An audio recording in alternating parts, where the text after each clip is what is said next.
Before I ask for a motion to accept the October 1st regular meeting minutes, is there any corrections, deletions, or additions?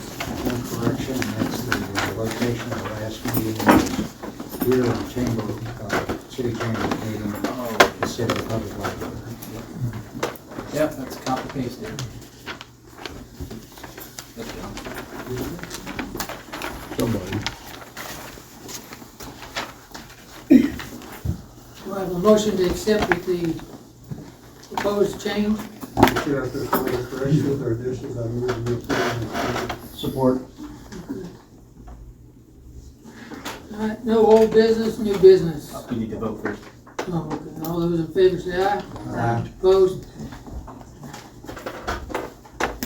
New business, data center zoning text amendment proposal. All right, so you all have a copy of the draft for the data center zoning text amendment proposal. Do y'all have any questions about it? You have about a week to take a look at it.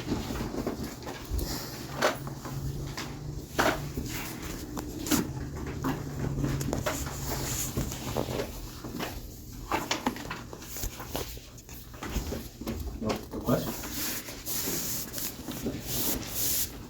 Well, we've probably got a question, if you just give us a minute. Sure.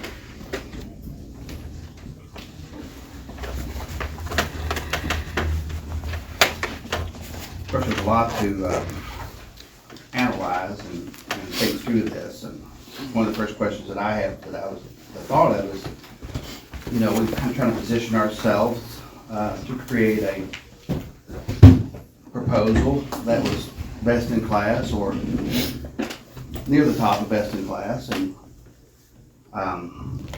would like to have some opinion on where this regulation compares to, well, this proposal compares to others with similar size and scope. Well, we used, Hang on just a second, George. Let the record reflect that John Bess is now in attendance. Go ahead. so we did a little bit of comparing some of the biggies in this, such as setbacks, height restrictions,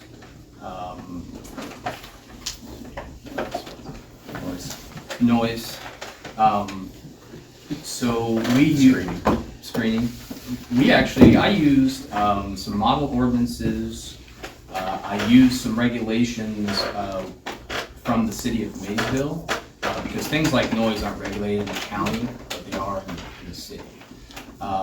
So we used a table that the receiving land use. We used a table for hours, and then your maximum noise limit and the type of land use that would be receiving.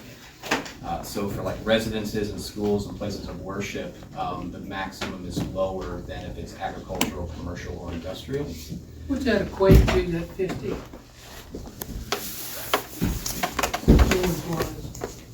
I don't know how easily. The refrigerator running, isn't it? That I don't know. I looked it up. Okay, there you go.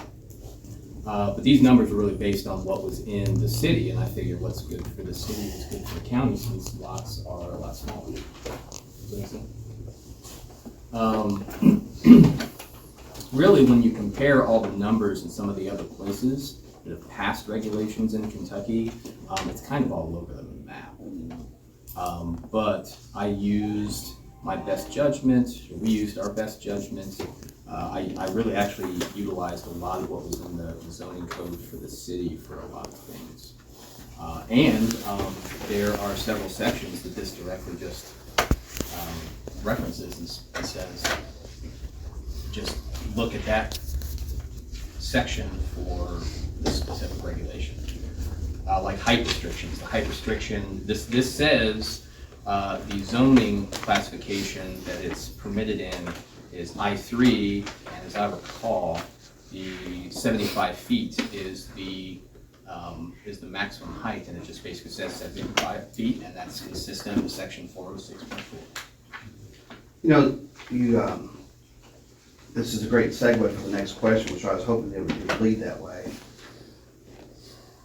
All these are taken, and we're looking at other drafts, but is there expert opinion that could look at this and say, someone who does this and said, this is solid, this is below standards, above standards, those types of things. Well, so you all have asked a lot about the experts that we're gonna have, and that's what we're gonna discuss tonight. So would you all want to hear from experts in a public hearing before we have the main public hearing for this? Would you rather have it at the beginning of the public hearing for this, or would you rather have it after the public hearing for this? That's something I think we need to discuss and decide, or you all need to decide. I have an opinion on that if you all would like to hear it. Go ahead. So I think that, and George, correct me if I'm wrong, but I believe that there has been an expert that's Yes, sir. retained by the county to give you all some information and be subject to questioning. It makes sense to me to do that at a separate public hearing for the sole and limited purpose of the Planning Commission hearing from this expert, asking questions of this expert, and also opening this expert up to cross-examination from people who have interest in the amendment to the text ordinance. And I think that that's more easily done if it's done within the context of an individual public hearing rather than as part of the broader public hearing where I think you all are going to be more interested in hearing from the public. And so it's a way to kind of isolate and have its own individual hearing where you can put your mind just on that issue as opposed to hearing what the public has to say. And if you ask me about my opinion on timing, it makes sense to maybe hear the public's concerns first and then have the chance to address the expert about some of those concerns. But that's just my opinion.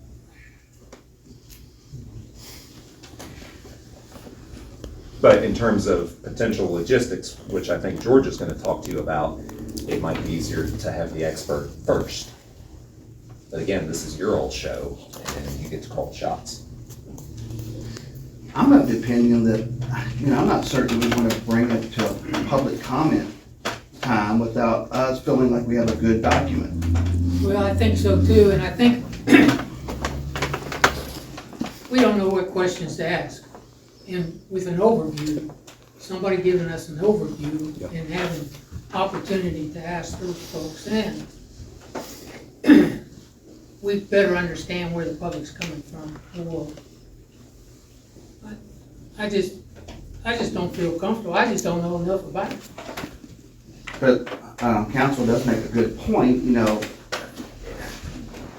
we just said we don't know what questions to ask. The public knows questions to ask, and maybe is there a written component of that in advance of that, so we can ask the expert ahead of the public hearing? Is that all, since it's open to the public for written comment, it's kind of open public anyway? Well, the public hearing with an expert would consist of a presentation first. Then you all would get to ask questions of this expert. Then the public would get a chance to ask questions of this expert. This wouldn't be a comment time. This would be, you all ask questions, the public asks questions, the expert gives answers. So it would be a relatively simple public hearing. I've actually made some reservations at MCTC. I had the idea that you all might want to hear from, you all asked about this a lot at the last meeting. At next month's regular meeting time, I've tentatively reserved Crockett Auditorium at MCTC from 5 to 8. And for those who don't know, that's the smaller, there's a big auditorium at MCTC, which is where we had the solar public hearings. And then the Crockett Auditorium is the smaller and older one it's more of an amphitheater type, or like an old school college lecture hall. And it's a bit slightly more intimate of a setting. But it's still, it'd be much more seating than what we have right here right now. But not a huge open auditorium like the Fields Auditorium. And so that would be a public hearing Q&A with an expert about data centers generally, not about data centers in Mason County, about data centers generally. And that would be a third-party, objective expert who's worked with data centers before. And then I've also reserved the Fields Auditorium, which is the largest auditorium at MCTC, for December 9th and December 10th for the actual public hearing. You guys were ready to pass a motion to have these public hearings. I also have some proposed rules for that big public hearing that are based on the solar rules that we had there almost 4 years ago. So just so I'm understanding, the two public hearings that you just mentioned, one was open public comment, and the other one was just more expert comment. And would the public have a chance in the second and third one that you mentioned to cross-reference experts, or are the experts not there on the one for the larger auditorium? The larger one in the Fields Auditorium would be public comments specifically on this.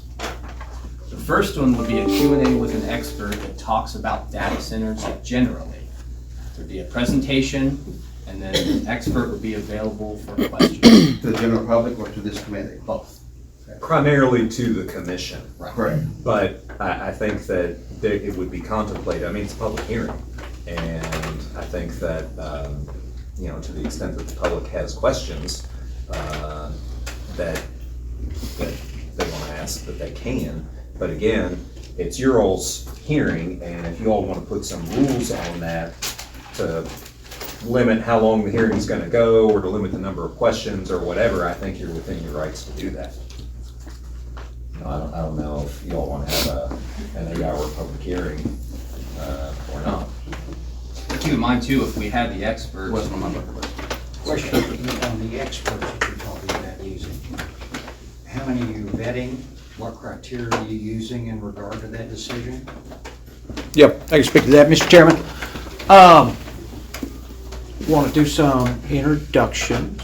For the pleasure of the board and the information of the board, we have in attendance Mr. Brad Thomas with our utility partners, EKPC. We also have Mr. Nick Comer.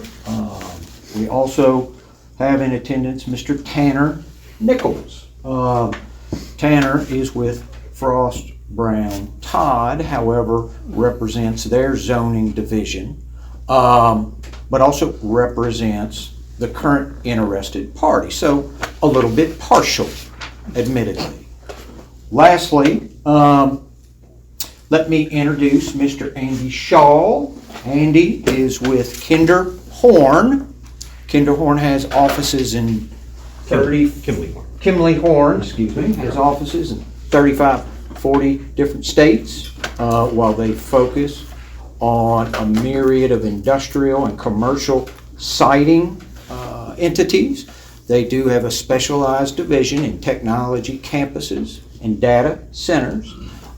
Chairman Reed and I did a call with Mr. Shaw, several of his counterparts, and I provide him, would you like to hear from Mr. Shaw?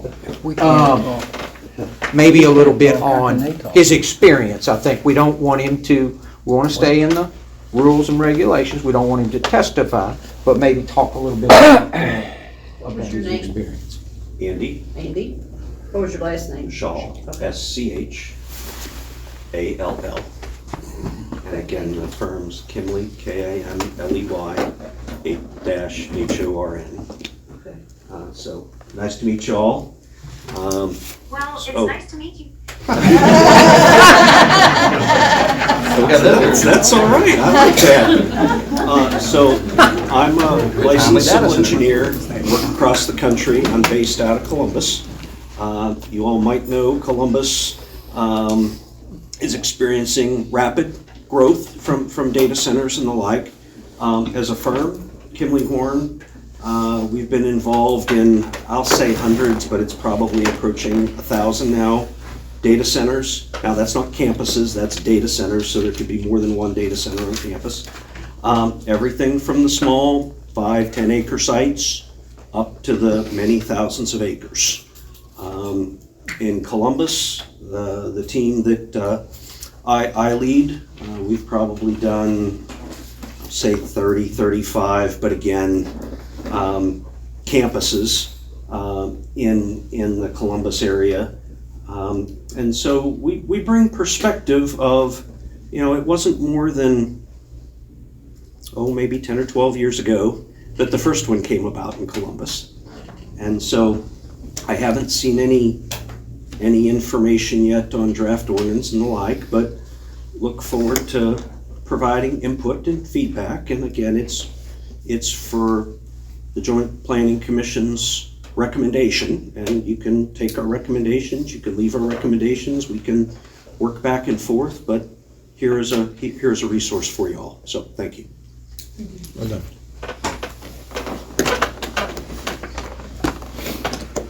When we talked, we basically told them we was interested in what were the pitfalls Yes, sir. Yes, sir. Associated with data centers that we've heard about, and how the whole system kind of works from start to finish, and when they break ground to Yes, sir. the final finish. So That's kind of what we're looking at from your standpoint. Mr. Shaw he's not affiliated with this project at all. He's an independent consultant based on his expertise. In that meeting, we also talked about him serving as an informational reservoir for you all, the board, in asking, what are national best practices? What is a common, say, setback in, Nevada versus what are sound regulations in Ohio? So, I guess I'll bring that up in that it is a two-way street. He serves at your all's pleasure. He can be a question answer guy, or as in-depth a resource as you all want. He certainly comes, with vetted knowledge. His firm is composed of engineers, architects, but also lawyers that work with these larger players to help them come into communities with the least obtrusive impact possible. And so, And I think it'll help us, Michael, going forward to see if we do have a quality product. If Yes, it sir. compares to other areas that have similar. I'm just thinking of myself. I'm thinking about, the general public. I want to make sure that we're taking a product to the public that we feel more comfortable about. Obviously, it won't be perfect. There'll still be public input. But I certainly don't want to waste people's time and take an inferior product. Right. But I'm not saying you all didn't make an inferior product. I just want a third party saying, yeah, that looks good. It compares to this one and there. It compares to this one there. It's best in class here. You could use some improvements there, and we can tweak that. Get to the point where that document solves a lot of the questions, maybe on the frequently asked questions or some of the public concern. And take that and then further vet. I know we don't want to be sitting here doing the same thing a year from now, 6 months from now. So I think everything has to be done in a pace that's advantageous for everyone, but at the same time, I don't think we just pass and move. Yeah, and keep in mind, we had experience with this 4 years ago where we came up with something, we had a public hearing years ago. Well, we finished it in 2022, it's 4 years ago this month where we had the public hearing. We took it to the public, you all got their feedback on it, and then you came back at meetings and you tweaked it and you changed it.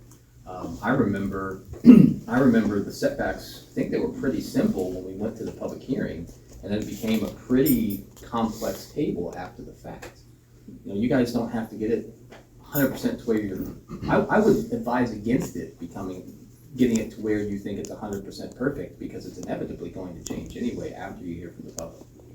It may even change after you hear from the question and answer from the expert, because the public might ask a question that you all didn't think to ask. Is it reasonable to expect Mr. Shaw to retain in his firm to provide analysis to this body that say that this is here's what I would do, here's what I wouldn't do? Does that has to be done in a meeting, or can that be done, he's reviewing and then provide that input at our next schedule or our next? I think he could do it. That could be part of your Q&A on December 3rd, because this is going to be available to the public later this week. I already set up the website for, actually, Lisa Dunbar set it up for me. I'm going to populate it. But we're going to have a page just like we did with the comprehensive plan, where it has all this stuff on it, meeting times, all that kind of stuff. That's not going to be the only way we advertise things, but I want there to be a one-stop shop for all this stuff. So, you all could continue looking at it until December 3rd, and Mr. Shaw could take a look at it and analyze it, and you could ask him questions about it if you want to, but also, general Q&A on data centers. That could be part of it. That's what you all want. You want to hear what the expert says about what you have. And we could still have the public hearing the next week at MCTC. Because then you'd hear from him, then you'd hear from the public, and then after the first year, you all come back and you take that all, you digest it, then you have your meetings, and you come up with a final product. What if we had his input prior to the December meeting, the week before, whatever, like we did this week? Study it, understand it, create our questions, so when he does come on that December meeting, we're positioned to do it. It's not a surprise on us. I mean, I think that could happen. That could be a document that's prepared and sent to me, and you could enter it into the record at the December 3rd public hearing, and you could get access to it like you did with this before. Yeah, it gives us an opportunity for us to review it, create our own questions, thoughts about it. So we have a functional, productive December meeting. Yeah, Mr. Shaw, is that possible? Potentially. Potentially. Details need to get worked out, just prescriptive, procedural, those sorts of things. Because I want to be respectful of folks' holiday time and the like on your end and my end as well. But yeah, I think we can work something out. Are you implying we're getting ready to enter a busy time of year? I'm just saying we've all worked hard, right? We've all worked hard.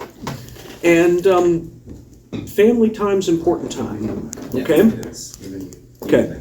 And I don't think the planning commission is expecting like a 50-page staff report. Just maybe some notes about our ordinance is what, 7-8 pages long, the proposal. This is what I like, this is what I don't like, this is what you can approve. I think not knowing what I don't know, I haven't seen the document. But if we're talking 7-8 pages and we can provide some bullet points, yeah, that's doable. Good. Mr. Chairman, you need a motion to that effect, or just administratively handle it? Well, do you guys want to talk about the public hearing? Yeah, I'm still hung up on that. So on the analysis or the expert witnesses, are you proposing just Mr. Shaw and his firm, or is there others that we would propose that same evening to have in there so we can vet, the power cooperative, a representative from maybe another data center somewhere, say what they've experienced. We can ask questions about what things are. Well, I think it would be prohibitively expensive to hire every expert that's ever. I'd say everyone. I know, a few. But I think that, the county's spraying for one, which is one more than what we did with solar. I think if this person is objective and has worked with these, I think that should be enough. I agree. In an ideal world where you all have plenty of funding to hire more than one expert. I'm not certain all experts would require funding. For example, the power cooperative. Hey, have you experienced any type of questions? And well, we're also going to have, as I understand, we're going to have, someone from EKP at the big public hearing, I think. That's what I was just asking. Yes, sir. Yes, sir. So we're gonna hear from them, we're definitely gonna hear from them too. But that was the question, who would we be hearing from that evening? And, we need input.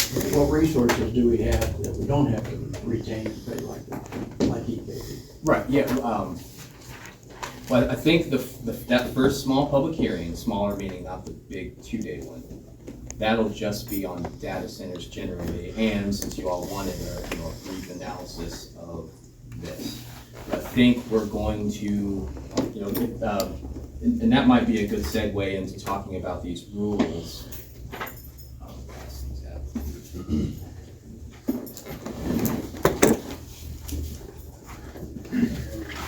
So, for groups or, members of, what we would probably consider, someone from EKP to be a group.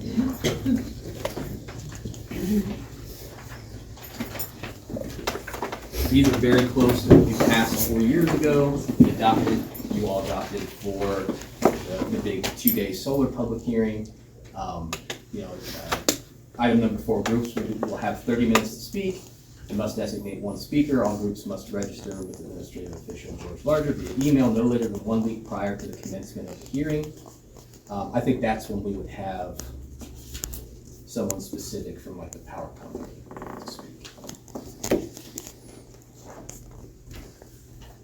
I'm sorry, I thought you meant like a bunch of different data center experts. I'm sorry.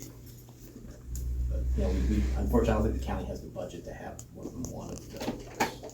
But we still have someone from EKP. They'd probably be at the main 2-day public hearing, probably the first day. I would think it would be at the first one, where, I think we're thirsting for knowledge on that. Right, well, the thing about the first one is it should be as the least amount connected to, whatever the proposed project in Mason County is. It should be mostly about data centers generally. And that would inform how you look at this. Does that make sense? But once we start including this, that's when it bleeds into the other public hearing. Does that make sense? When you have specifics, what does it comment on? Well, and that first public hearing will strictly be question and answer. Mr. Shaw would give a presentation, and then you all would ask questions and get answers, and then the public will be able to ask questions and get answers. It's not a comment period. It's just you all and the public ask questions, Mr. Shaw gives answers. Then the 2-day, the following week, that will be a comment period where people express themselves about this. If you all want to include the expert's opinion on this, that's fine. It's just, it should still just be question and answer. Does it make sense? Because then if it's not question and answer, then the public wants to speak, it kind of becomes a mess. Which any public comment or anything like that should be reserved for the 2-day public hearing the following. Does that make sense? Yep. So, we can still do that, but we'd also have to have rules that say it's question and answer, et cetera, and then the public will get the comment about this the following week. Make sense? But, we can discuss having somebody from EKP there.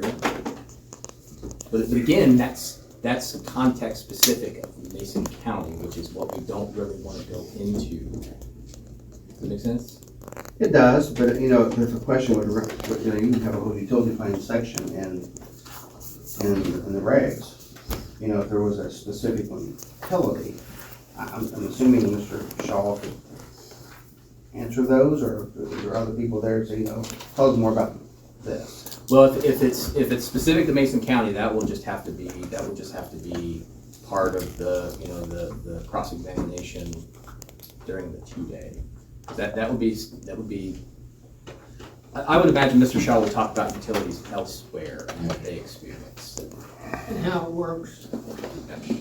and then go from there, Generally. Yes, sir. generally. Yeah, this happened in this state, I saw this, but this happened in this state that fixed it. But it's not about Mason County. When we start including people from EKP, it's more specific to Mason County, and that should wait until the 2-day public hearing. Judge, are you aware, do we have a firm commitment from EKP that someone is gonna come speak at our public hearing? Yes, sir. Okay. Yes, sir. Okay, then I would think that, and presumably it would be about how they perceive how a data center would impact Mason County from their perspective and from their customers' perspective. I think they would be fine, to talk about the recent tariff or rate plan that was just approved by the Public Service Commission, why they thought it was needed, and the benefits they see from adding a third category. I don't see why they would have an issue with that. Yes, sir. Okay. Is there anyone from EKP here tonight who wants to expand on that any? I'm Nick Dumble, EKP. We would be happy to talk about the tariff Yes, sir. that was approved last week by the Public Service Commission that seeks to provide protections to our other cooperative members for the cost and reliability as we serve large loads like data centers. We can address data centers generally. We cannot address specific projects. Okay. But someone from EKP is willing to come to our public hearing whenever that is and tell us what you think? I think we can do that. Okay, thank you. Okay. Do you all have a chance to read through these? There are a few TBDs in the last item. That's like the email address and the person that would be submitted. Last time it was Mr. Truesdale. So it might be somebody down at the fiscal court. It might be me. That's TBD. That's to be sure. So these would be the guidelines for the, This would be for the big one. for the The 2 2 to day. 9th and the 10th of Right. December. Okay. 9th and 10th. I didn't have a chance to draft rule, because I didn't know if you guys were gonna want to do the 3rd beforehand, the week before. I mean, at least, what do y'all think about this schedule? I like it, I like the aggressiveness.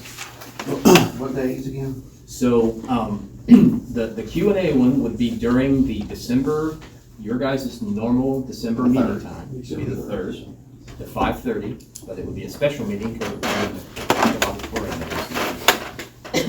Then, the dates for the 2-day are Tuesday and Wednesday, the 9th and 10th of December.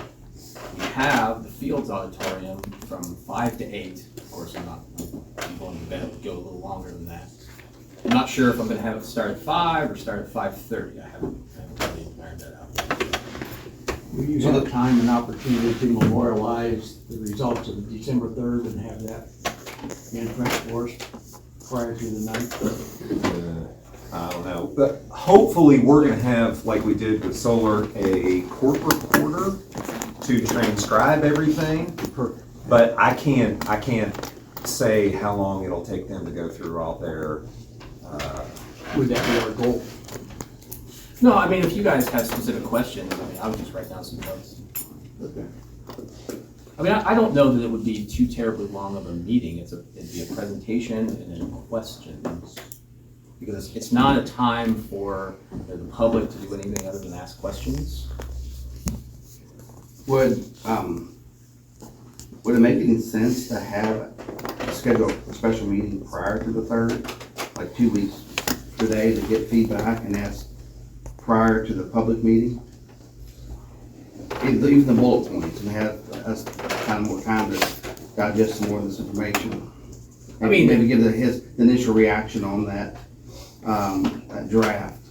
I think it would be enough for Mr. Shaw to get that to me and me to distribute it to you all, like digitally, like through email. But we could cross-reference that. Well, that's what Q&A before the public hearing. So in other words, ideally, Mr. Scholl will look at our text amendment draft and come up with some written comment input on it. He'd send it to George in enough time for George to send it to you all in the packet you get a week ahead of your normal meeting.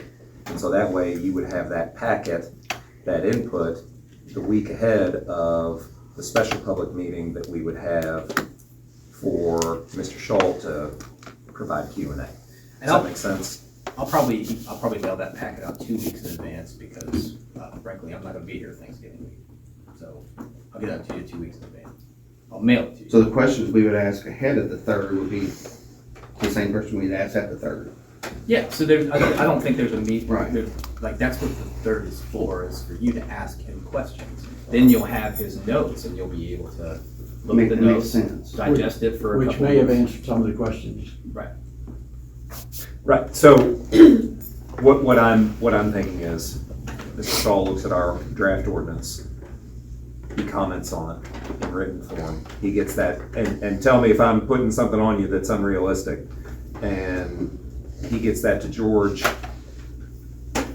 In about 2 weeks. in the next 2 weeks. And George, I'm looking, and George turned that around rapidly. I'm looking, so by the 21st? Where's that, do you need it sooner than like the 19th? Yeah, 19 2 weeks. At the latest, the 21st, so I can get it out in the mail. Okay. And you digitize it. It'll be out. I'll shoot for the 19th. Okay. And that would just be I'll let you know. regarding our draft, Right. okay? What he's seen, what he likes, what he doesn't like, et cetera. And then you all would have that input in advance.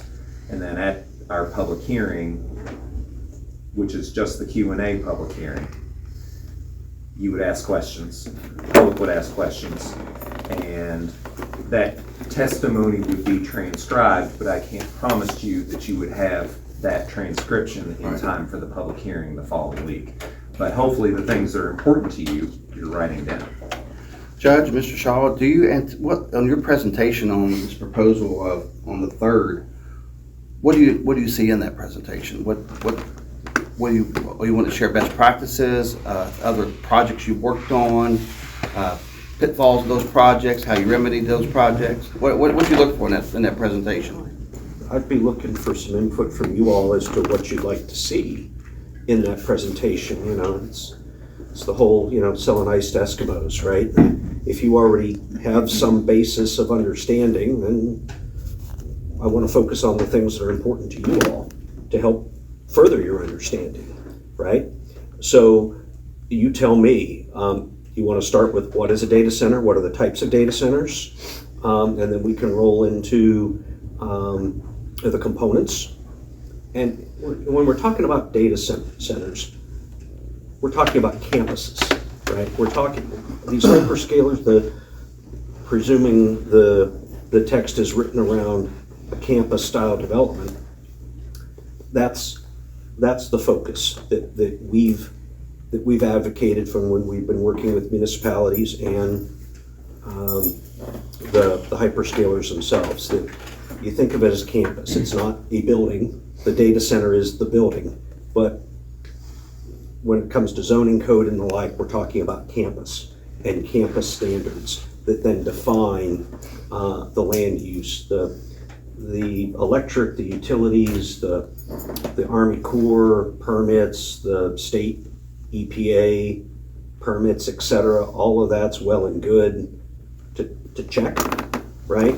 But those aspects, you leave it to those experts to understand and feedback, are they in compliance? So just those kinds of thoughts that, from a zoning perspective, focus on those things that define the campus, define the fit, define the use, and then have the other partners that are involved at the county, state, municipal level look at those aspects and help you.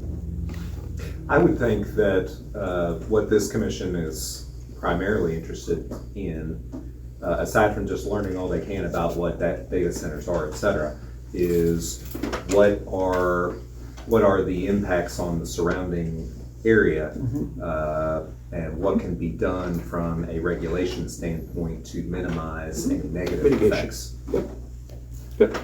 And maybe the history, how you've seen that change, you know, like 10 years ago we did X, today we're seeing a lot more Y. Otherwise, if we have his feedback by the 21st, you get it out to us digitally, we have an opportunity to review it. Would you want our questions submitted to him so he has that before the 3rd versus blindsiding him on the 3rd? I think to the extent that you can come up with those ahead of time, that'd be great. I mean, that would be my desire to do. I always like the opportunity to research a question before I give an answer, but sometimes you have to give an answer on the spot. If there are burning We'll questions, attempt to do that. if there are burning questions that you all have, get them out there, right? I mean, the last thing we want to do is come in and you go, well, I wish you were prepared to answer these questions, and, That's my point. right? And we're pretty good on the fly, don't get me wrong, we're pretty good on the fly, but as your counsel says here, we want to be prepared, right? You're bringing us in for a purpose. We want to do right.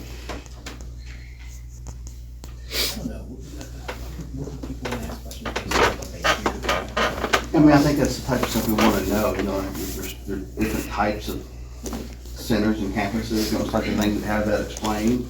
I think you can go through some of the different ways. The judge mentioned that well, you know, 10 years ago, the way they were constructing was this way, the way you construct today is this way, and it minimizes on some of those issues. Well, I think the impact to the community is a big concern for most residents. It's Right. gonna be impacted by it.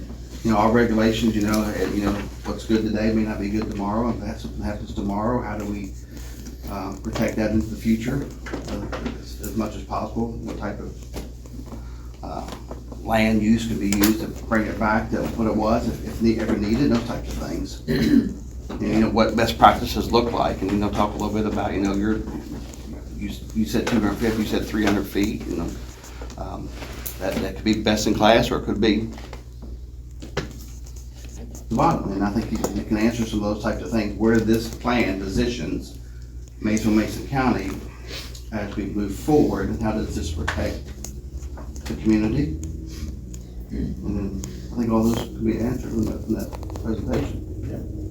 If we have additional questions after the 2-day public hearing, is he still available to be there to answer that? I mean, or is after that, the night of the 3rd, are we done with that? Or?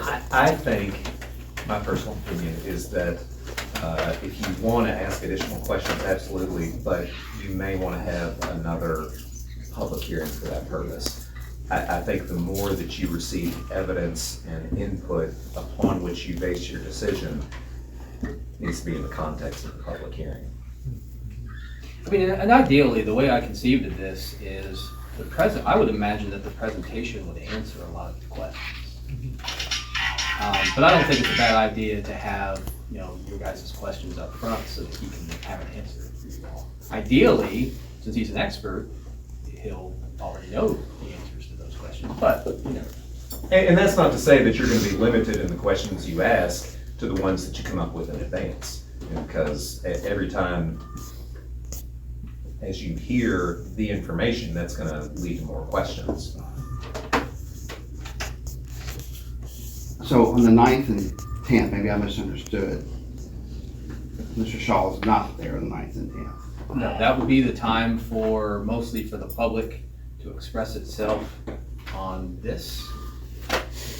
And then also to have a few other, you know, local people like EKP, you know, I'm assuming that probably the only group that wants to speak to the community is we are Mason County, that it would be given 30 minutes, assuming you wanted to give groups 30 minutes.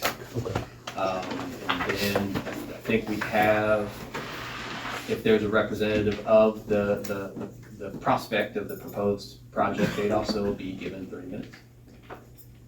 And 30 minutes, to me, that's a long time. I think we went with 20 at Solar, but that's your all's call. That's a long time. Yeah, if you guys have amendments you want to make to this, if you want to reduce it to 20, You know, we're having a second night in case there's a lot of people who want to speak. You know, that first night, you know, we'll have the groups there, you know, 30 minutes, 30 minutes, 30 minutes, and there are 3 groups, that's an hour and a half. Versus 20 minutes, that's just an hour. So George, fast forward then, if we do the 9th and 10th, and we get those public comments, we get those written comments and all that compiled, what's next steps in? Do we send that against experts again, or do we send it back to you, you rewrite or make edits, bring it back to us? And then we say, you know, do we need someone to revet this now after we've had made these edits? So I would think that, and again, I'm just going back to what we did with solar. Nothing's gonna happen on the night of the 9th and the 10th in terms of making a decision. Correct. We're gonna compile, that's why we're gonna have a court reporter there, to transcribe everything. And we're gonna put all that together, and if you all wanna accept written comment, you can. And we're gonna pull all that together in a bundle for you all to sift through and to marinate on and to think about. And then we'll have another regular meeting where you talk about what came in and what you think about it and how you all want to proceed from there. Yeah. At the earliest, I think. And then at the January meeting, we would probably direct, say, you know, none of these are good, or all of them are good, or whatever. Good changes or they're not material. Well, I would think that you're gonna want to make changes to the draft if you wanna make changes based upon the input that you receive. This is just a starting point, right? Just a starting point.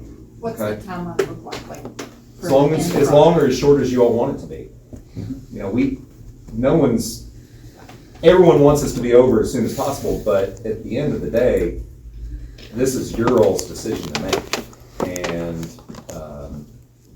you know, we want you to feel like you've given it due consideration and that you don't make a recommendation to the local legislative bodies on a proposed amendment until you're comfortable with it.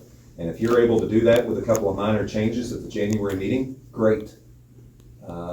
And it may take longer than that. Probably will, to be honest.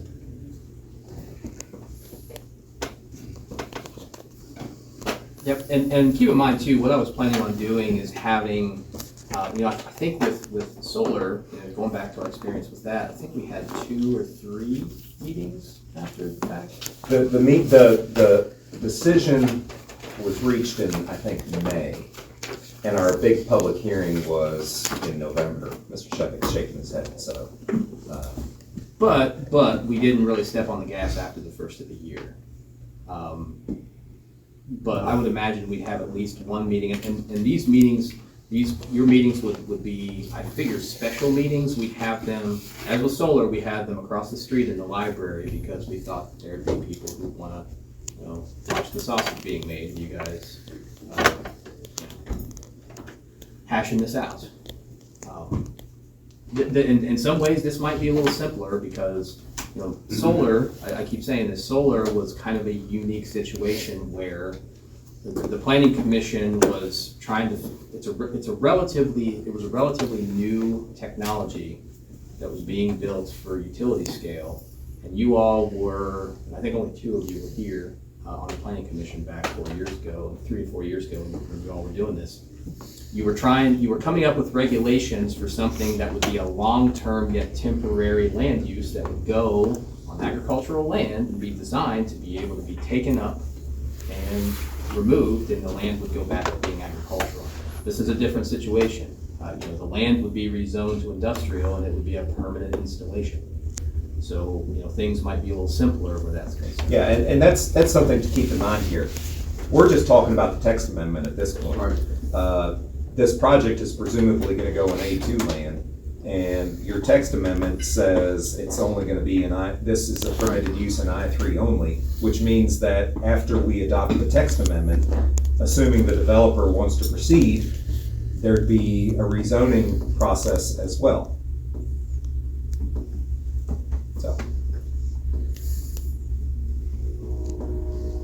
So a couple of things I think has got to happen. On December 3rd, is that technically a special meeting since the location did change? Yes, it's always a special meeting if it's not at the normal time, date, and location.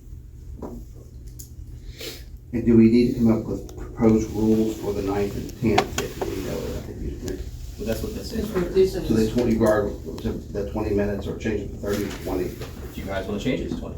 And there's no rules for the December 3rd, other than a presentation and comment period. No, but Are we going to limit comments to a certain amount of comments, or we have length of comments, or on the 3rd? And I've been thinking about that, and I'm not sure, but what I would do is if you all want to have, stick to the schedule we have, with the Q&A public hearing would be on the 3rd, and the big public hearing would be on the 9th and the 10th. I can draft, you don't have to approve these rules ahead of time. You can approve them at the public hearing. So I would write something up for the Q&A, deliberate a little bit about it, because it's kind of a little different from the public hearings we typically have. And I'll have something for you at the 3rd. Because I do think we need some parameters at the 3rd. Right. And is 10 one-sided pages, is that typical? Did we do that the last time around on the Yes. top? Yeah, so that somebody wouldn't submit a book. That's kind of book in my world.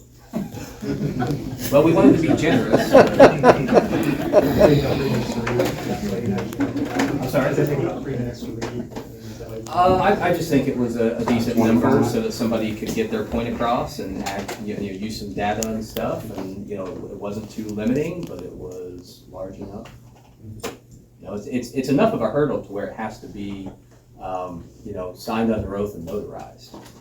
So if you get past that hurdle, then you really want to submit something. And, I think there were some attorneys and some members of the public who wanted to submit every document that was ever published about it. So this is just a way for this is a way to encourage people to be succinct. I know council said you have as much time as we needed to make this process work. I'm not certain that, there's another side to that story as well, I'm sure.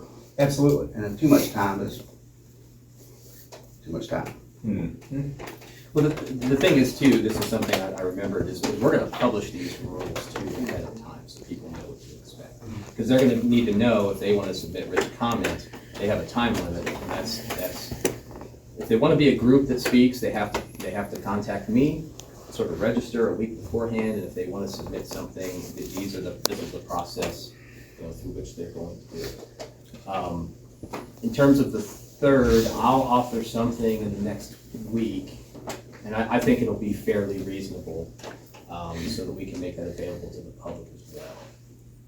And then you all can just approve it at the meeting. I apologize for not having something for the 3rd. I wasn't sure that you all would have a public hearing. I definitely think we should go ahead and try to decide on some rules so that the public knows ahead of time. Well, let's use the ones that we've got for a guide. We're not going to have any. You all are going to submit questions to Mr. Shaw ahead of time. The way I think about it is, generally speaking, I think that people already know what they want to ask, and they're going to ask it at the public hearing, or the presentation is going to answer a lot of their questions. So submission ahead of time, I don't know if that's. Will our questions to him be channeled through you? Is that how we'll send Yeah, it to you? from me, and then he'll get it a little bit of time. But I'm assuming he'll probably know most of the answers. But in case he doesn't. You should give us a time frame. Well, I'd like to have them, 2 weeks ahead of time, so we can get it by like the night. Mr. Reed, we have a comment. Interesting suggestion, so what I'm hearing is Keith can provide input to you all for your consideration before the 3rd. Will that input be available for the public to review prior to the 3rd? Sure. Well, Thank you. I'll put it on the website. So will the regulations be there after this meeting or the proposal? Yes. Okay. Yeah, so I think the project prospect, they have an FAQ they want to put up there. I'll put that up there. I'll put this draft. I'll put these proposed rules. As soon as I get something, we'll put it up there. And then I'll have times and dates and all that kind of So I stuff. agree with Mr. Bass. I think we do need to go ahead and set parameters prior to the meeting, but it sounds like the December 3rd meeting, we don't have those yet. Correct. So one thing we can decide on today is what we're going to do for the 9th and 10th, or whatever those 2 days were. Yeah. Well, yeah. I mean, we can talk about what rules you guys might have. let me make a suggestion. Last meeting, I spoke about the need for written comment, a written comment period. Are you taking that into Yeah, consideration? it's in this. Okay, all right. Great. Which is what we did, you reminded me, that's what we did last time. I'm just worried about people who may not be able to make it to the meeting for one reason or another, disability or so forth, so I think it's. Is it part of the proposal? Which I mean, that was the point of editing these, is a lot of these rules made for solar was because we were at the end of the pandemic shutdown. And NCTC was, since it's a state-run organization, it was still observing, social distancing and all that kind of stuff. Gotcha, thank you. I think it sounds like a reasonable plan, just to try to map it out. We can't do anything until we get some guidance, and first step was tonight. Got a draft. Let's get that draft vetted. Let's have an opportunity to ask some expert about that draft. And I think that Chairman Reed always has the ability, as chairman of the commission, running a public hearing, to take action to control the pace of the meeting. And I think if the questions get to be too long, or if the chairman finds them to be repetitive, he can make the decision that that's enough, or suggest that that's enough, that that's what the commission thinks. I mean, I've just envisioned having. You got the gavel, Mr. Reed. Right. I mean, I've always it's question answer. It's not a time for anybody to get up and start talking for 3 minutes. It's, hey, I read about this. What do you think? I think the questions are going to be relatively short, and the answer is going to be relatively short. So I mean, having formal rules, aside from the fact that you all and the public ask questions, and it's not really a big time for a lot of discussion. And if it gets to that point, it's like Marcus says, then you can cut it off. And I think that the public's gonna wanna hear what he has to say too. I mean, they're gonna be there to gather information just as much as you all are. Yeah, and I, that's, I think we kind of have to do it this way, but, it's a public hearing and the public has the right to speak, and I want them to give them the ability to ask questions too. Because they may have questions that you don't have. They may have a question or think of a question either before or during his presentation that you all might not think of. I like listening to other people, give their opinions, because they give you perspectives that you might not have thought of.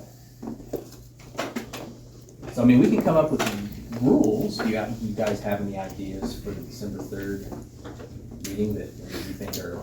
So maybe there should be the chair maintenance and how he conducts it.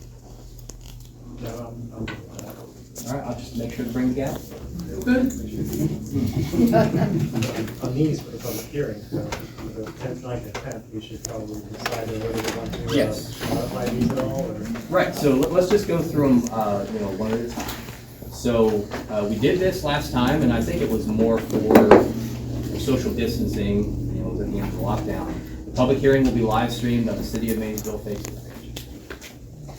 You guys good with that? Yeah. An objective third-party expert provided by Mason County, if present, will make the first presentation and will have up to 30 minutes to speak. Now, they're probably not going to be there now, but might as well keep that in there. Do you guys want to move that down to 20 minutes? Yes. A representative of the developer, if present, will make the second presentation and will have up to 30 minutes to speak. Do you want to knock that down to 20 minutes? Is that enough? Okay. Number 4, groups will have 30. Okay, let's just go ahead and knock that down to 20 minutes. Yeah. Groups will have 20 minutes to speak and must designate one speaker. All groups must register with administrative official George Larger via email no later than 1 week prior to the commencement of the public hearing. So that would be on the 2nd, December 2nd. Individuals who desire to speak at the hearing will be required to list their names and addresses on a sign-up sheet. Each individual will be given 3 minutes to speak. There will be no opportunity to speak a second time. Each individual will be asked if they have been sworn in and if they reside in Mason County.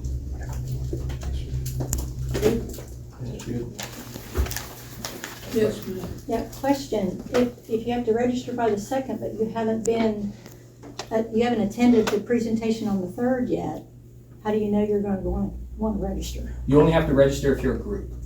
Okay. So like, you know, I never. If you're gonna come to the public hearing on the 9th, you just have to sign in and sign in. You make sure that day out. When you get there on the 9th. You get the 20-minute presentation, you have to register prior and be part of a larger group. Yeah, if you're gonna speak on behalf of a group, then you have to register ahead of time. If you're just John Q. member of the public and you wanna come give your input, you just show up the night of the hearing, sign the sign-in sheet, and have your say. Yeah, okay. Everybody will get their 3 minutes to speak. That's what we did last time. So do you need a motion to have these meetings? Well, we've got one more. Written comments that are signed under oath and notarized may be submitted in lieu of testimony or to support testimony. Such comments may not be longer than 10 one-sided pages, double-spaced at 12-point Times New Roman font with 1-inch margins. Can you tell you're written by an attorney?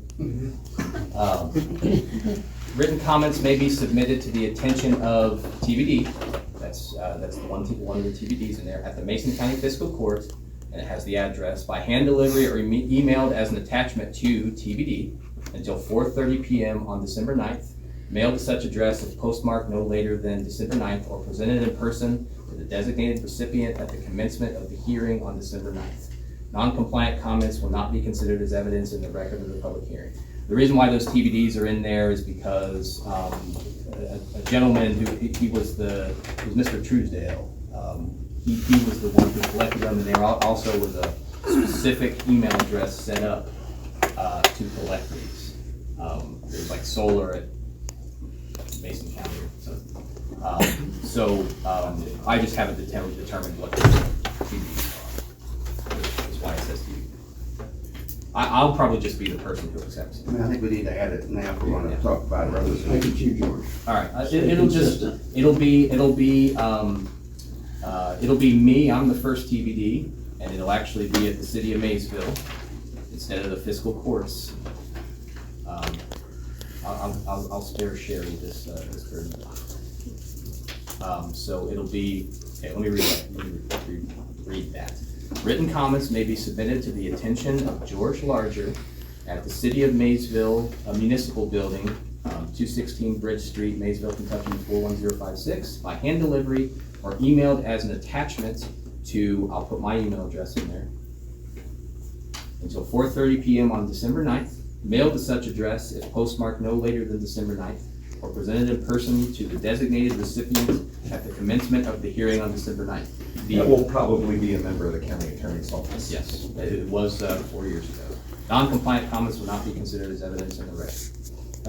And just because you submit, for people in attendance, just if you submit a written comment, that doesn't mean that you can't also speak at the hearing. Yeah, because it says you can submit it in lieu of testimony or to support testimony. So that's why it's 10 pages. If you're going to speak and you're going to submit something, think in 3 minutes and 10 pages you can say what you can say. And then are those written comments somewhere where all the public sees them, or how are they distributed? That's not something that I think the public at large sees until it's all collated and presented. It'll be made part of the record, so to speak. Yeah. And if someone wants to see them, they can make appropriate. But they'll be available. You all will see it. Yeah. With open records requests, et cetera. But before you all, the planning commission had its subsequent meetings after the public hearing, after the first of the year, I mailed out these massive envelopes full of stuff. And it's going to take a while for you guys to get through it. So it'll be in that stuff. Yeah. Mr. Chairman, I move to accept the public hearing rules as amended. Okay, we got a motion, do I have a second? Second. All those in favor say aye. Aye. Opposed? Okay, so those were to accept.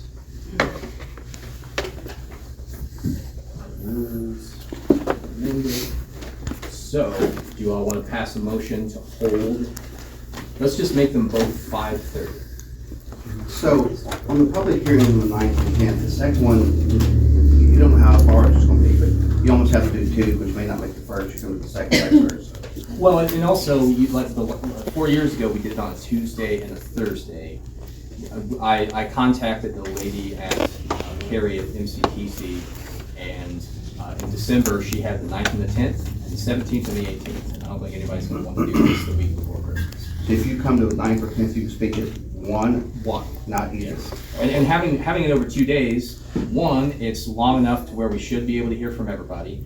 And you might be able to come to one, but you might not be able to come to the other. So you have the option of which one you want to go. When you sign up, you're assigned that date, or you agree what date you're going to speak? You should speak once. It says in here, you don't get a second chance. You're talking about the presentation, the 20-minute, you sign up, or you designate what day you'll be. Are you on the 9th? No, it's number 5. Each individual will be given 3 minutes to speak. There will be no opportunity to speak a second time. So if you speak on the 9th, you'll get to speak on the 3rd. And I think it's kind of first come, first served. So if you show up on the 9th and you're on the sign-up sheet, if you don't get to speak on the night of the 9th because you all had enough and you're ready to go home, then presumably you show up again on the 10th and your name's going to be at the top of the list to get to speak. I'm assuming the 20-minute speech is by the party who's on the first night, first thing. And we're not repeating it on the second day. And if you miss that day, you just didn't see those. Right. Will the groups that are presenting be on the first day? Just the first day.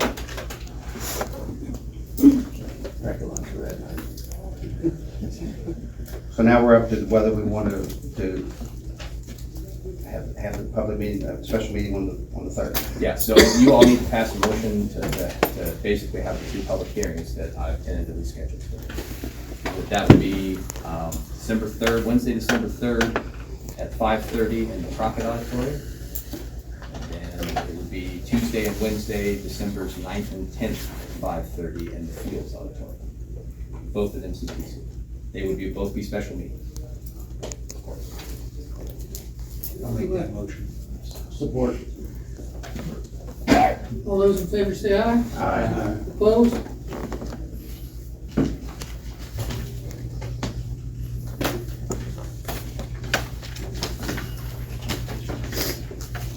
All right, in the meantime, so in the next 2 weeks, if you all have questions, give them to me, and I'll get them to Mr. Shaw. That would be by just, Yeah. the 20. Yeah, I think the 19th, that's 2 weeks from today. I'm talking about for the 3rd. Yeah, that'll be for the 3rd, but I'd like to get them to him the week before Thanksgiving so that he has some time to. So if you can have that day, I think we need. The 19th, that'd be 2 weeks from today. Which I don't think, I mean, you know, get them to me. I mean, you guys want me to get them to him earlier? Soon as possible. 19th is good. 19th.